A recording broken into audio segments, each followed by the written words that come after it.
निर्गमन की पुस्तक 30वां अध्याय वचन 1 से लेकर 38 तक। धूप वेदी। फिर धूप जलाने के लिए बबूल की लकड़ी की वेदी बनाना। उसकी लंबाई 1 हाथ और चौड़ाई 1 हाथ की हो, वह चौकोर हो और उसकी ऊंचाई 2 हाथ की हो, और उसके सींग उसी टुकड़े से बनाए जाए।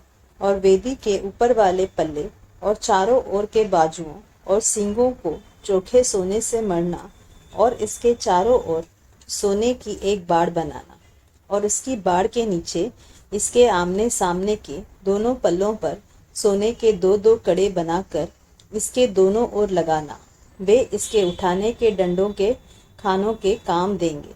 डंडों को बबूल की लकड़ी के बनाकर उनको सोने से मढ़ना, और तो उसको उस पर्दे के आगे रखना जो साक्षी पत्र के संदूक के सामने है, अर्थात प्रायश्चित वाले ढकने के आगे जो साक्षी पत्र के ऊपर है, वही मैं तुझसे मिला करूंगा।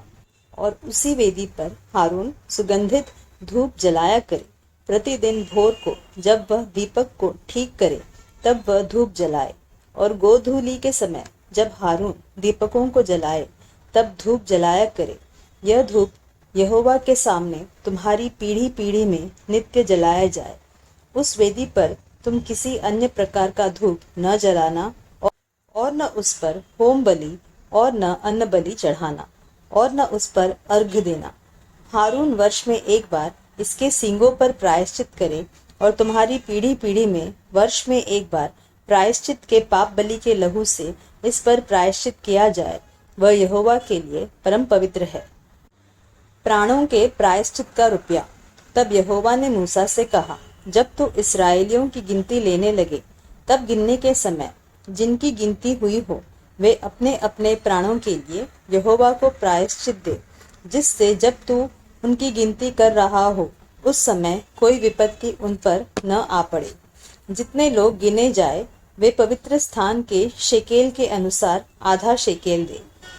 यह शेकेल 20 गेरा का होता है। यहोवा की भेंट आधा शेकेल हो। 20 वर्ष के या उससे अधिक अवस्था के जितने गिने जाए, उनमें से एक एक जन यहोवा को भेंट दे। जब तुम्हारे प्राणों के प्रायश्चित के निमित्त यहोवा की भेंट अर्पित की जाए, तब न तो धनी लोग आधे शेकेल से अधिक दे, और न दरिद्र लोग उससे कम दे। और तू इस्राएलियों से प्रायश्चित का रुपया लेकर मिलाप वाले तंबू के काम में लगाना, जिससे वह यहोवा के सम्मुख इस्राएलियों के स्मरणार्थ चिन्ह ठहरे, और उनके प्राणों का प्रायश्चित भी हो। पीतल की हौदी। यहोवा ने मूसा से कहा, धोने के लिए पीतल की एक हौदी, और उसका पाया भी पीतल का बनाना। उसे मिलाप वाले तंबू और वेदी के बीच में रखकर उसमें जल भर देना, और उसमें हारून और उसके पुत्र अपने हाथ पांव धोया करे। जब जब वे मिलाप वाले तंबू में प्रवेश करें, तब तब वे हाथ पांव जल से धोए, नहीं तो मर जाएंगे।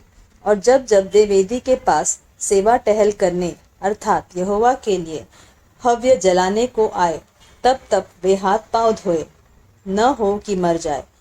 यह हारून और उसके पीढ़ी पीढ़ी के वंश के लिए सदा की विधि ठहरे। अभिषेक का तेल। फिर यहोवा ने मूसा से कहा, तू उत्तम से उत्तम सुगंध द्रव्य ले, अर्थात पवित्र स्थान के शेकेल के अनुसार 500 शेकेल अपने आप निकला हुआ गंधरस, और उसका आधा अर्थात 250 शेकेल सुगंधित दालचीनी, और 250 शेकेल सुगंधित अगर, और 500 शेकेल तज, और 1 हीन जैतून का तेल लेकर उनसे अभिषेक का पवित्र तेल, अर्थात गंधी की रीति से तैयार किया हुआ सुगंधित तेल बनवाना। यह अभिषेक का पवित्र तेल ठहरे।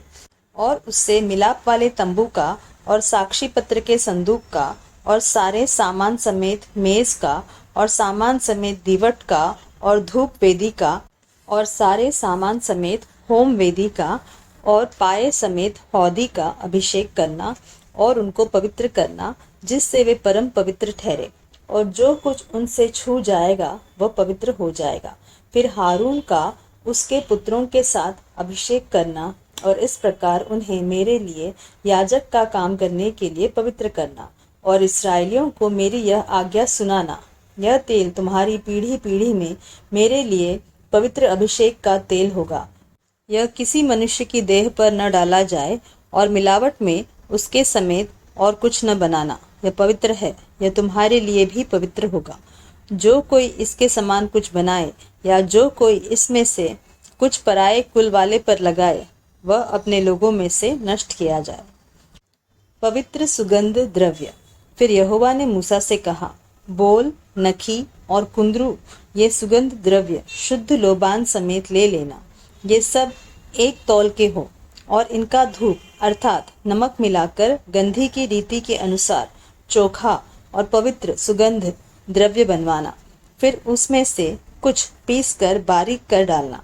तब उसमें से कुछ मिलाप वाले तंबू में साक्षी पत्र के आगे, जहाँ पर मैं तुझसे मिला करूँगा, रखना। वह तुम्हारे लिए परम पवित्र होगा।